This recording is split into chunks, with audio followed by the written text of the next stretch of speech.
This is Breighlynn Polk interviewing Jared Bell for the HBCU Radio Preservation Project.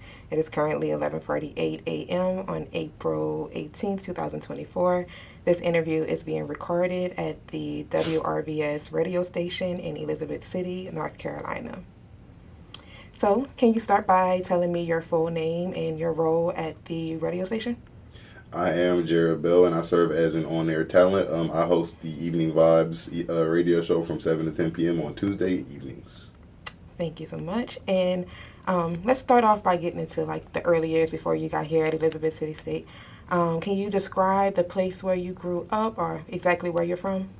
Okay, so I am from Belleville, Michigan. It's a town about 20 minutes outside of Detroit, Michigan.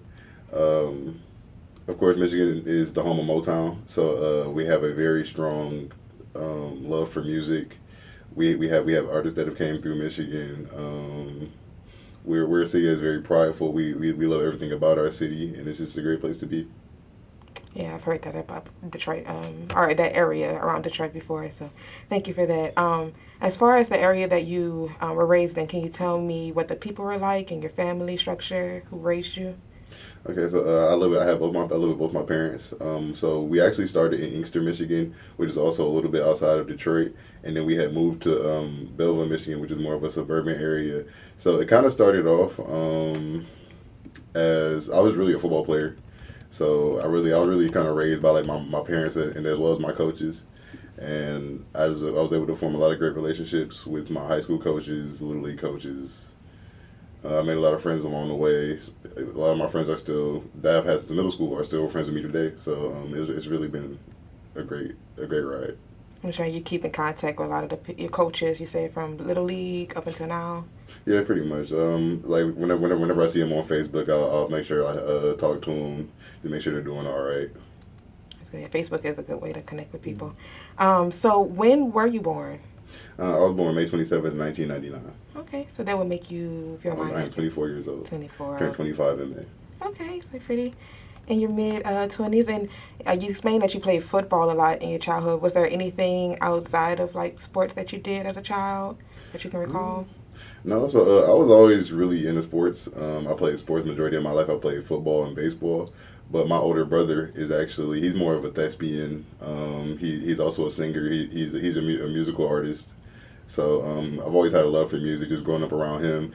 I wanted to be just like him. I would go and watch his performances. He was also a part of a singing troupe when he was growing. I was growing up, so my mom would always make me go to his shows, and I just kind of enjoyed watching everything and all the performances they would do. Okay. So you mentioned you were raised by your mother and your father. What are their names? Leatrice and Robert Bell. Okay, and you only have one brother? Yes, Aaron Bell. How far are y'all apart? We are 7 years apart. 7 years. So you got to look up to your big brother. You got to see him do a lot of things. And then so once he left and went to college, I was basically an only child. So it was kind of like living two different lives. Mm-hmm. Oh, thank you. So you mentioned that you were raised around the Detroit area, the home of Motown. Do you have any early memories of radio at all? Yeah, like I would always remember whenever my grandma would pick me up from school, she would be either playing the radio, so it'd be like Steve Harvey Morning Show, or it would be the afternoon show, 97.9 WJOB. Like I just was always hearing music, and whether it's like old school music, newer school music, I had a pretty good mixture of all of that. Was there anything about the radio shows that kind of stood out to you as a child? Yeah, actually, I really enjoyed the Steve Harvey Morning Show just because like they were so entertaining. They had like iconic segments like Strawberry Letter. They would do prank calls, and at the same time they were playing like classic music. So it was just like a great. I didn't know much about it, but like that was pretty much like every day of me going to school in the morning would be me listening to Steve Harvey, prank calling people. Yeah, the Nephew Tommy and all of them on the Steve Harvey Show. Absolutely. So let's see. As far as let's go back into your childhood a little bit. Growing up, did you have anything as far as like I know you said the music you were around in football? Did it inspire you to want to do anything as far as when you got to here in school? Yeah. So like I would always I was always thought I have a voice for radio, and like being that I did love music and I love radio. When I went off to college, my first school, I wanted to like major in radio almost. So I was taking classes, just working on hosting, working on like just like managing a station from the inside during a show, how to construct a show, all that good stuff. So I think it's mostly like my love for music and also just me wanting to be able to use my voice and influence because I realized like how far the radio can stretch. Absolutely. Was there anything that y'all did in high school that kind of influenced you to want to go into radio, or was that something that you just took from like your childhood experiences? You know, not really anything in high school. I was mostly an athlete in high school, so that took up a lot of my time. But I always, like I said, I always enjoyed radio. I always enjoyed music. So you say you played football in high school. What high school did you attend? I attended Belleville High School in Belleville, Michigan. Okay, and what position did you play for football there? So I started my senior year. I started at right tackle and right offensive tackle, and I started at defensive end. Okay, and so I'm pretty sure you enjoy football in high school. And you play here at Elizabeth City. So actually, when I transferred in and walked on the football team. I played one season, started at right offensive tackle, and then I was done with my eligibility by that point. Okay, and where did you transfer from? Okay, so out of high school, I went to University of Mount Union in Alliance, Ohio. After my freshman year, I transferred to Hocking Community College. From there, I transferred closer to home to go to Jackson Community College, which is like 50 minutes from my house. And then after COVID, I transferred to Elizabeth City State University. Okay, and how far is Elizabeth State University from where you grew up? It's about a 12-and-a-half-hour drive. So it's far from home. Yes. Gotcha. Now, the previous schools that you went to, were those HBCUs at all? They were not. So the first school was PWI, and then the other two were community colleges that had dorms, so I was just kind of kicking it on campus. Can you tell me a little bit about the differences between those institutions and Elizabeth City State? Oh, man. I think one of the things that stuck out to me during my freshman year of college, so I had one black professor, and then there were a lot of classes I had where I was one of the only black students in class. So going from that and going to an HBCU, the faculty and staff generally do care about you. During my freshman year, I had struggles with my academics, and I was meeting with the faculty at the school, but they were just telling me like, oh yeah, go to tutoring, do this, that, do the other. But it didn't feel as if that like they genuinely cared about how I was actually doing. And then once I got to Elizabeth City State University, I just had a group of people that like really like just like loved on me, showed me a lot of compassion, pretty much like brought me in as family, and so that really motivated me to do better because I just had so many people believing in me. Right, and I know you mentioned that you were pretty much raised by your community with football and then your parents and things like that. So did that remind you of kind of how you were raised when you came to Elizabeth City? Definitely. It's kind of crazy because like there are like a lot of the faculty I interacted with like kind of look at me as their son almost, and just in a way that like they cared for me while I've been here, like knowing that I'm so far from home. I mean, like looking out for me during holidays, making sure I'm like being able to like be around people and celebrate, get some good food, all that good stuff. Absolutely. Thank you for that. So let's talk a little bit more about radio. So first, can I ask, what are you here at Elizabeth City? What's your major? I'm a digital media major. Digital media. Can you explain what that means as a digital media major? Okay, so before I arrived here, it was the communications program, and they switched it over to digital media. So I've taken classes on film and video production,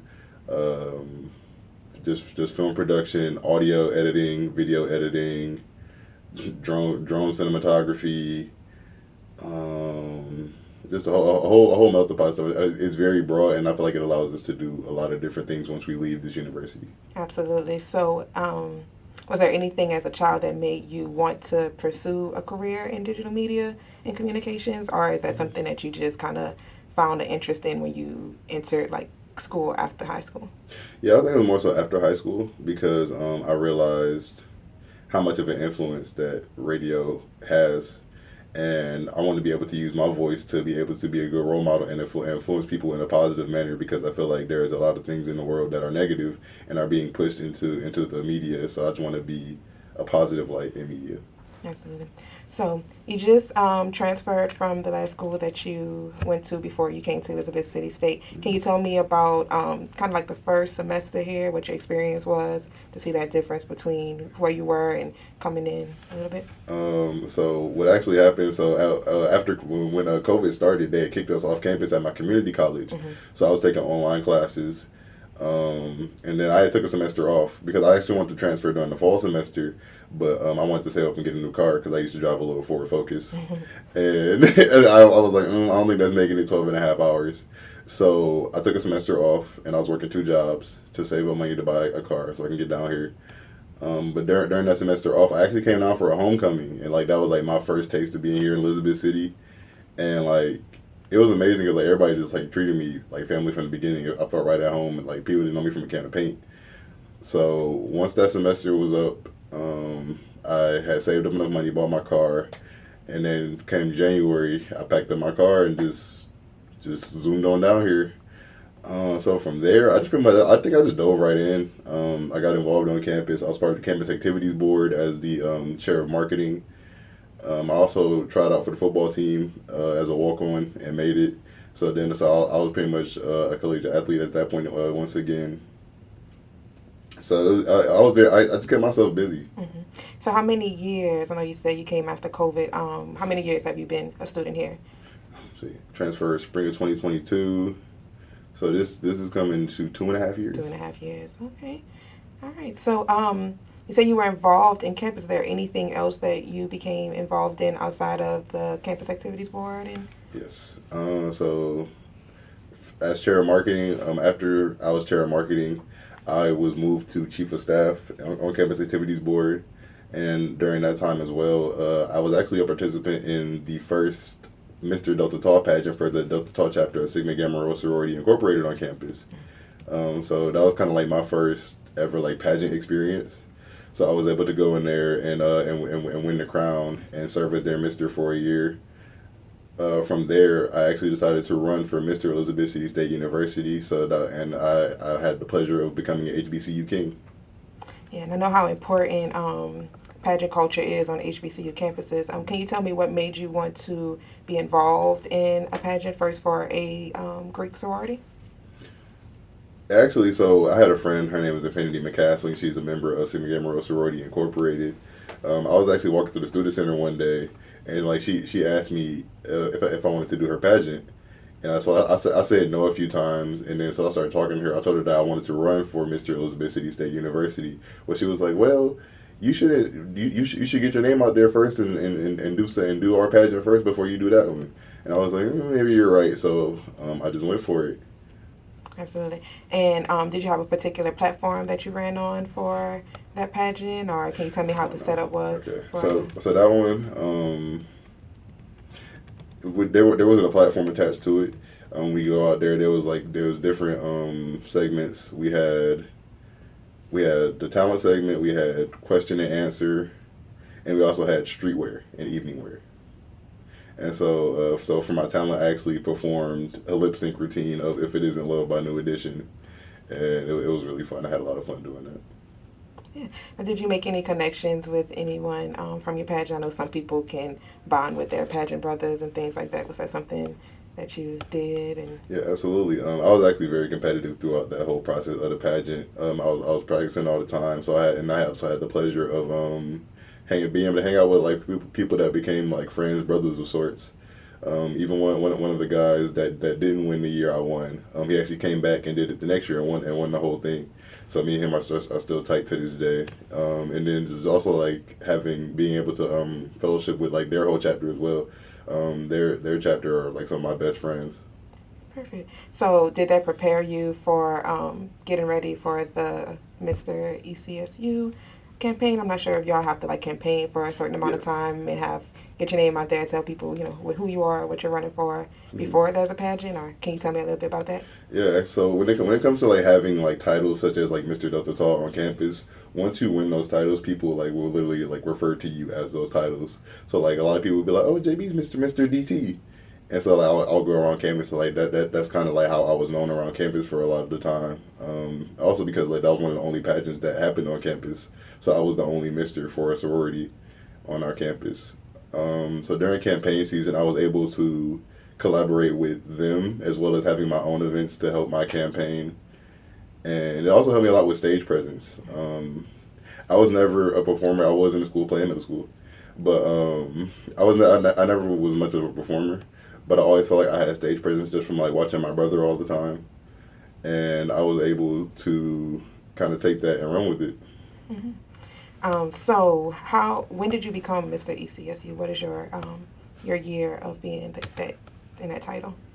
Okay, so actually, the new Mister was just elected. So this time last year is when I was elected as Mr. Elizabeth City State University, and basically from then through the summer till now, I've been Mr. Elizabeth City State University. And can you tell me what that means to be Mr. Elizabeth City State University? So being the Mister of an HBCU is about being an advocate and an ambassador for your school.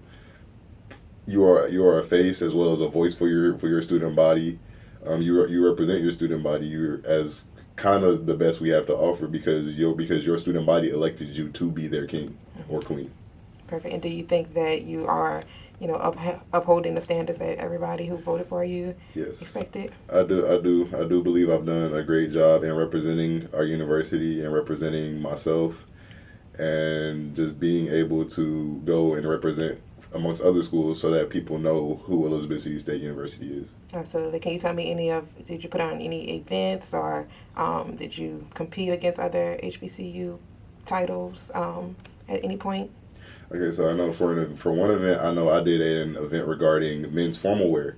I felt like there was a need to educate young men on campus regarding like how suits should be worn, how to dress well in terms of combining colors and matching and not matching, as well as like just kind of educating them on like different articles of formal clothing and teaching them how to tie ties.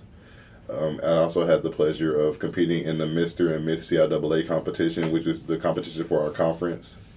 I didn't win, but it was an amazing experience being able to go to Baltimore and hang out with all the other kings and queens of my conference. Perfect. Thank you. So as far as, I know you say you're involved in campus life a lot. Is there any other organizations that you are involved in on campus? Oh, yes. I'm a brother of Kappa Alpha Psi Fraternity Incorporated, as well as serving as the Mass Media Club president here on campus. Okay. Can you tell me a little bit about your involvement in Kappa Alpha Psi Fraternity Incorporated? Okay. I am a Fall 23 initiate, so we are around, I think it's been like 6 months? Is it 4 or 5 months? 4 or 5 months in. I've been able to just fellowship amongst brothers. I've been able to go and attend events and meet brothers from like not only like our state, but like go back home and fellowship with the brothers that I used to hang around before I became a brother of Kappa Alpha Psi. So we do a lot. We do service. We go out to the community. We also fellowship with our alumni chapter, and it's just a lot of achievement going on. All right. So moving more into your involvement here at WRVS, can you tell me what influenced you to want to be involved here? Okay, so yeah, I've always loved radio.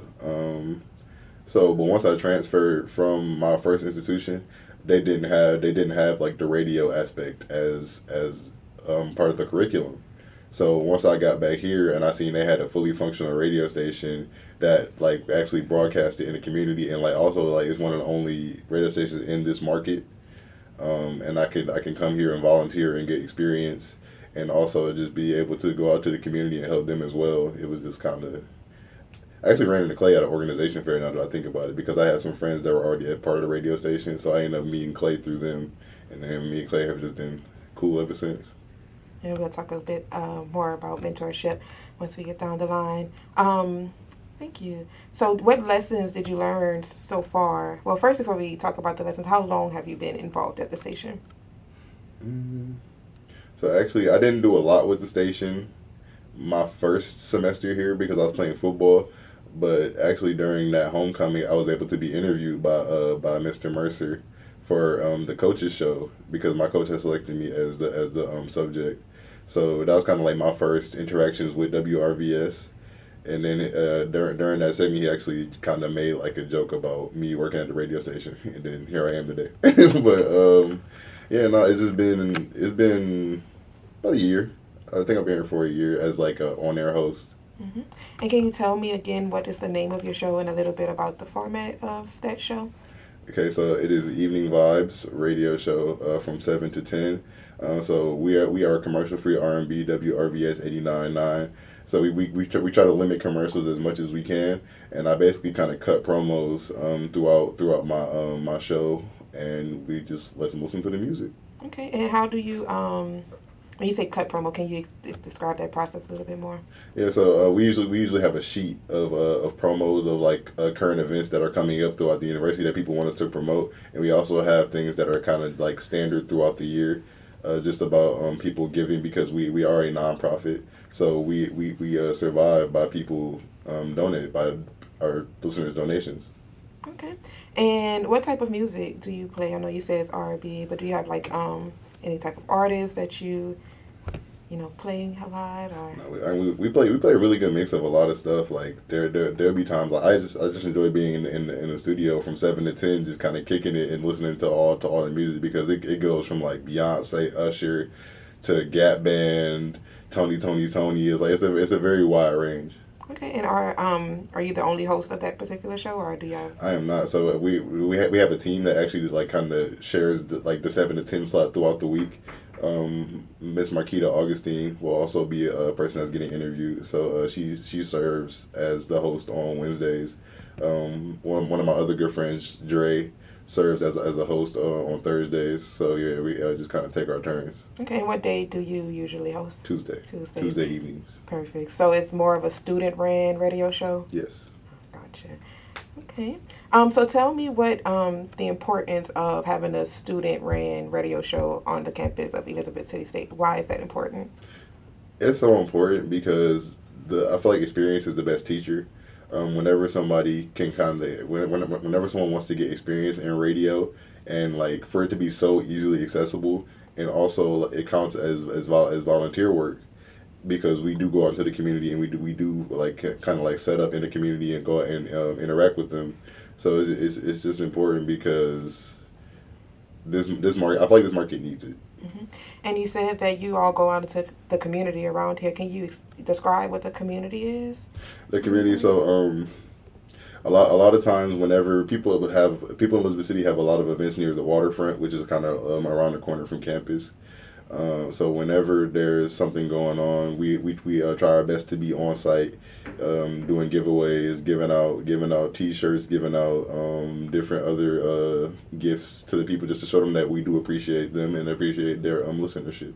And do you feel that it's well received by the community with the radio station here? Yes, I do believe it's well received. Whenever we're out in the community, people do make an effort to come out and see us, and just kind of just show appreciation and see what we have to offer. Thank you. So, in your own words, I know that you mentioned you didn't work in radio before you got here. How would you define Black radio, since this is on the campus of a HBCU? Black radio is being able to amplify our culture and really show appreciation to our culture, because music is such a big part of our culture that radio really has no bounds, because literally going all the way back to jazz, the birth of jazz is just like radio has been instrumental in getting our culture out to the world. And how do you think that differs from commercial radio? Commercial radio, I notice a lot of times whenever I'm listening to commercial radio stations, is there are so many commercials. Like I just find myself clicking back and forth between stations. So I do really appreciate that WRVS plays great music and also tries to limit commercials as much as they can. Absolutely. So moving forward, I know you say you've been here for 2 years, but is there any type of political activism that you've seen, or any messages that y'all push through your radio show at all, or your campus involvement? Yeah, maybe not the radio, but definitely throughout the campus, we do put an emphasis on votership and taking advantage of our right to vote. We have March to the Polls events every year whenever it's time to vote. So we partner with the local NAACP chapter to ensure that our students are getting out and voting, because our vote does matter. Mm-hmm. And was there any particular organizations outside of NAACP or movements that kind of stuck out to you or that you are involved with outside of that voter? So we have a great partnership with Black Voters Matter. They always make sure that we have shirts and hoodies to show our solidarity in voting. They also sponsor and help us make events happen to promote voting, to promote voter education, and to make sure that we know who we're voting for. And why is it important to you to be involved in those types of movements? I know some people, they will participate in some ways, but they won't actually be involved in being one of the forerunners or putting out that message into the communities. I feel it's important because a lot of times the government will kind of put things to kind of take away our rights slowly but surely, but they hide it underneath things that they think we're not going to read. So putting an emphasis on making sure that people know which bills are coming across the table, what these bills are, what these bills will mean to them and their experience as a college student, and that their voice matters, because at the end of the day, they are the people that these laws are impacting. So using your right to vote is ensuring that you know that you have a say in what these laws say will direct your life to be. And I know that you're from around the Detroit region, so I know that there's a history of activism there. Did that influence anything of as far as you wanting to be involved in that here or moving forward in other adventures in your life? So I'm gonna say no from when I actually did live in Michigan, because that part of our history isn't taught a lot, isn't mentioned a lot.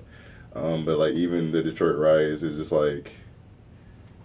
even though that wasn't regarding political activism, just that historical event isn't taught to us as children. So really getting to an HBCU where our history is put to the forefront really allowed me to kind of hone in and realize the importance of everything that has happened before and everything that can happen after. Absolutely. And you mentioned about how important HBCUs are for that matter. What makes this HBCU community special to you? It's so special because this community is not only an HBCU community, it's a spiritual community as well. Just being around all these God-fearing, praying warriors that come to this school because they want to get a quality education for an affordable price. But then all the experiences you get while being here make it priceless, honestly. And was that something that stood out to you to want to attend Elizabeth City State, or was there something else that made this school particularly appealing to you? Actually, I really whenever people ask how I ended up here, I just really say God, because I actually came down with a friend that I met in community college. She was just kind of applying to different HBCUs throughout the country, and she stumbled upon Elizabeth City State University and seen the tuition price. She was like, "Oh my gosh, this school is very affordable, and it's also a great community." So she actually came out here the semester before I got here. So I kind of watched her kind of figure out her way from Michigan while she was here, and then once I got here, we both were on the campus activities board. She served as president, I served as chief of staff, and we just wanted to make the campus a better place. And it wasn't very hard for y'all to do that. Y'all both were from the same area? Yes. Yeah, so y'all both came far away from home, and it wasn't hard for y'all to feel at home. Not at all. Great. So let's see. How does it feel to be an HBCU radio worker here at WRVS? It feels amazing. A lot of times I'm very busy throughout my day. I spend a lot of time around people, interacting with people, speaking at events, and just representing myself as Mr. ECSU. So whenever I come into the station, it's just me, the microphone, the music, and I'm just doing my show. And it really does put me at peace. I do feel like it's a safe space for me, just because it's the most quiet I get throughout a lot of my days. And do you feel that you have a big listenership here on campus? Like, is it something that the students around here listen to often, or are you not? Actually, really in the community, there are a lot of times I'll just go around to different stores and they'll be playing the station like in Dollar General, at the clothing stores. So I just hear it as I move about the city a lot of times. And how does that make you feel to see that there are people outside of the institution listening to that radio station? It makes me feel really happy because I think one of the first times I actually realized it was because one of my friends that worked at the station has a promo that kind of comes around every like on a daily basis. So like, I heard her voice over the speaker in Dollar General, and I'm just like, this is crazy that people really listen to us, like not only in Elizabeth City, but in like Hampton Market as well. And so it makes you feel like at some point people are listening to your voice as well. So makes you, I'm sure it probably makes you want to make sure that, you know, each time you're on the air, you're doing yourself justice to put your voice out into the airwaves. Great, thank you.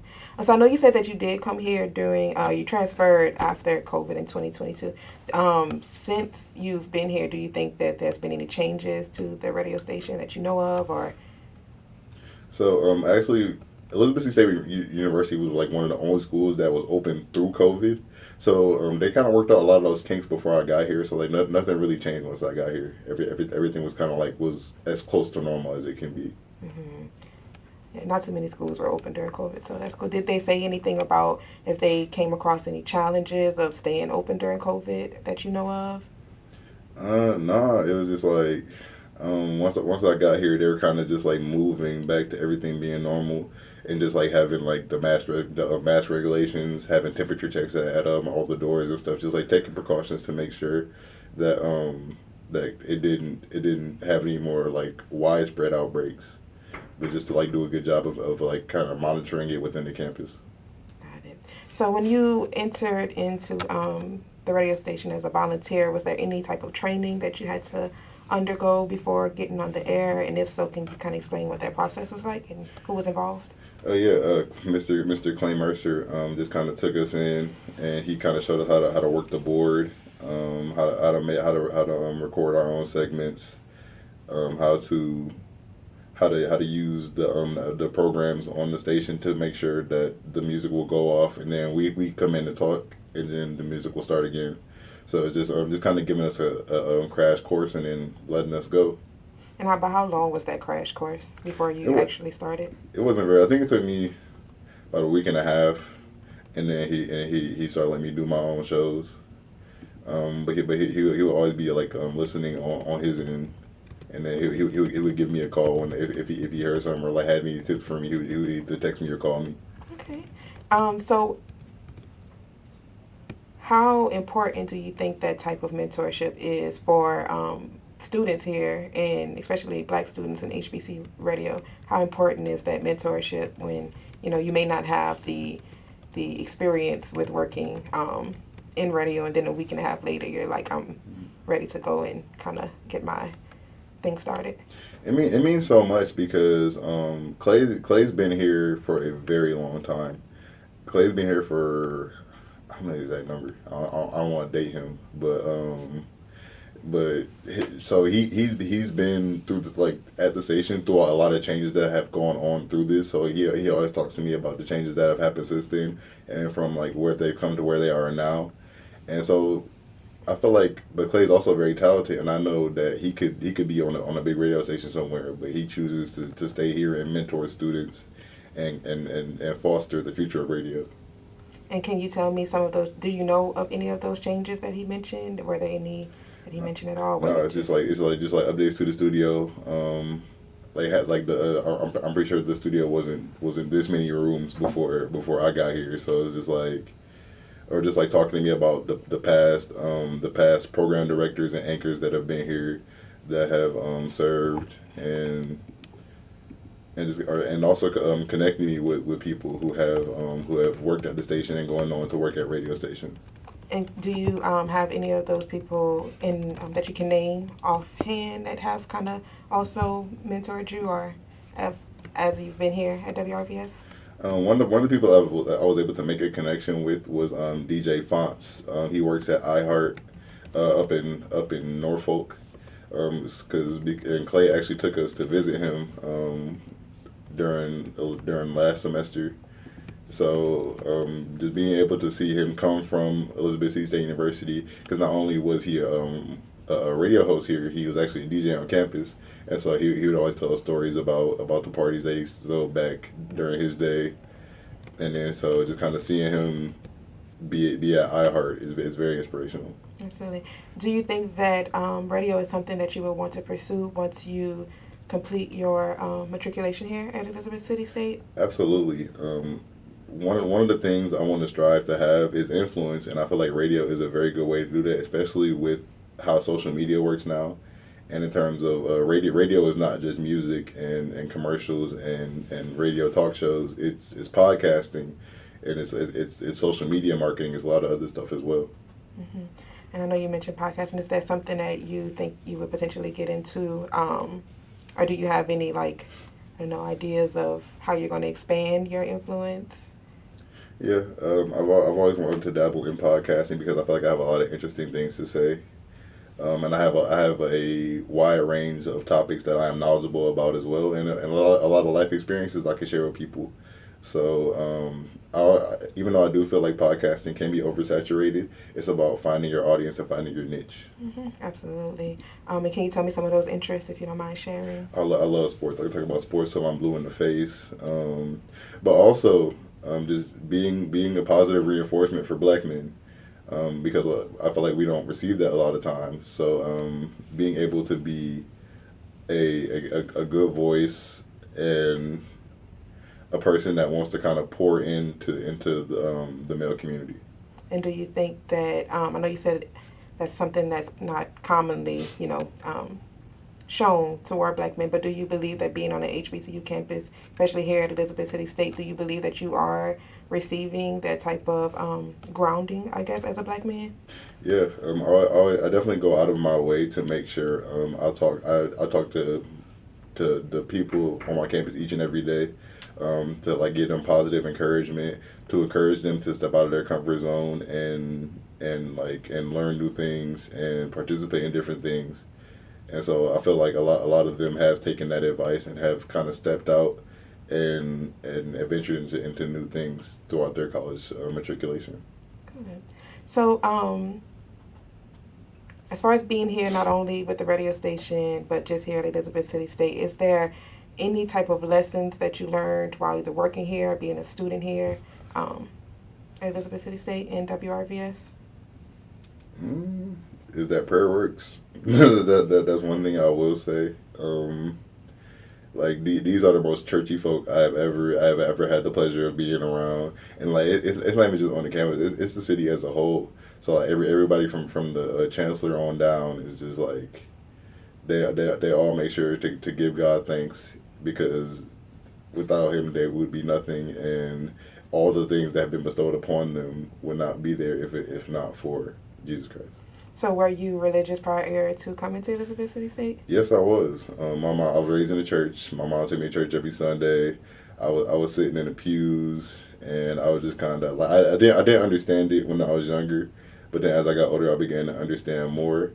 But then as I became older, I had my own journey with Christianity, and I stepped away for a little bit because I was away from home, so I wasn't going to my home church anymore, and I didn't find a church at my other schools, so I kind of took a little break, and then once I moved closer to home, and especially during COVID, I was able to kind of come back to what I know, and I feel like that did help me a lot actually.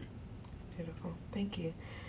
So, what do you think, and what opportunities do HBCU radio stations afford Black hosts and employees, in your own words, that may differ from somebody who didn't get their training in HBCU radio? It's just about the inclusivity of it all, is that it's for us, by us, and I feel like that can go so far, because a lot of times, like I said, we're not celebrating spaces outside of our own. So when you are in spaces that are for Black people, it just like magnifies everything, like all the positive things about being a part of this culture. And I know that a part of the culture here at WRVS is jazz. Can you tell me if you had any interest in jazz prior to coming here, or if working at the station has broadened your interest in jazz at all? Since you said that the radio show that you work for, kind of focuses on like R&B and hip hop and things like that. See, I was never really into jazz as a genre itself, but knowing that jazz is the root of a lot of pretty much all the music that we listen to today, and like so like one thing I enjoy doing is like going back and looking at samples. So like if I hear a song, I'll like go back and see like what they sample, because everything is sampled by this point. So just being able to go back and then listen to the original songs and like kind of hearing how people have flipped those songs into more current popular songs is very interesting to me. Yeah. And I think that sometimes with the younger generation, you don't really like you said, you don't realize the importance of jazz until you start getting into like those samples and realize like music wouldn't be what it is if it wasn't for those forecomers. Absolutely. So we're gonna kind of move on toward the end. Why? What would you say is your biggest accomplishment here working at WRVS? I think my biggest accomplishment is all the experience I've gained and how comfortable I've become being on the mic, and now being able to take that because I was accepted into the Keller Institute, the Keller Radio Talent Institute, that's coming up in June in Boone, North Carolina. So I'm really excited for that. It's a very good opportunity to learn, train, and network with a lot of professionals at a very nice facility at Appalachian State University. That's beautiful. Congratulations. Thank you. You're very welcome. So what do you hope to bring from your experience as a student on air host at a HBCU radio station to that experience? I'm sure it won't be everybody who's there is going to be involved with HBCU radio. So what do you hope to bring to that experience from your experiences here? I think my personality. My personality has taken a very good turn because serving as a HBCU king, you have to like kind of represent yourself in a proper manner, but also like be relatable to the students and be charismatic and be able to interact with different kinds of people throughout your day. So being an HBCU king is kind of an alter ego of sorts. And so, but it also makes me more confident because I know that people enjoy what I have to say because they voted me as their mister. Absolutely. And again, good luck with all of that. I hope that, they are able to see the importance of HBCU radio personalities within that institute that you got accepted to, especially based off your personality and your poise. Perfect. So do you believe that what you've done here at WRVS aligns with what their mission is? If you are aware of what the mission is of this particular station? Yeah, so our slogan is WRVS, your community voice. I do feel as if I've made my stamp not only in my campus community, but in the Elizabeth City community as well. Great. I'm pretty sure they were well receptive to you and coming into the community and treating you like family. So I'm pretty sure you are a great voice to this community. Is there any involvement that you hope to have once you complete your matriculation here, still with WRVS, or do you have any future plans at all? Absolutely. So the lifeblood of college life in HBCUs is the alumni that give back. So being able to go and take this training and then use it and be successful, and then kind of pour that back into the people who will be in my shoes will be amazing to see. Okay, so I know that you said that you're a senior now, correct? Yes. So you will be graduating soon. Congratulations on that. Can you tell me where you see yourself in the next, year or so, 5 years? And is it going to be involved with anything dealing with like radio or media? Yeah, I see myself working at a station, maybe not in like the biggest markets, but in a pretty good sized market to be able to kind of get my voice out there. I want to focus on building my personal brand, which involves kind of like social media, TikTok, Instagram, while doing radio, and kind of using that to my benefit. Well, good luck with your endeavors. Thank you. All right, so closing out, I have about 2 more questions for you. How do you feel about the HBCU Radio Preservation Project, which is the project that is interviewing you on today, and why do you think that it's important? So after my freshman year of college, I kind of like strayed away from radio, even though it was something I knew I wanted to do, because I felt as if like radio was dying and that like nobody was listening to the radio anymore, and like everything, like all music was taken over by streaming. And then once COVID hit, I felt like a lot of people started podcasting, and then podcasting became a very big thing. And also, so then I realized that radio isn't just on air music. It's podcasting as well. It's doing live shows and interacting with your listeners. So I feel like just being able to help ensure that radio is alive and well is an amazing mission. And is there any advice or any words of encouragement that you would want to provide other student on-air hosts that come after you? It's just be yourself. There's only one you, so your personality on the air is what people come to listen to. Thank you. And is there anything else that was not mentioned in this interview that you want to add before we close? Anyone that you want to shout out who's been pretty influential throughout your process here at WRVS or Elizabeth City State? Yeah, it's a very long list of people who just kind of treated me like family, who encouraged me to kind of step out of my comfort zone and do things. So just shout out to my student body and the faculty and administration at Elizabeth City State University as well. Thank you. I appreciate everything, and I love all of you. Thank you so much for that. Well, if you have nothing else to add to this interview, I want to thank you again, Mr. Bell, for participating in this interview. Thank you so much for having me. You're very welcome.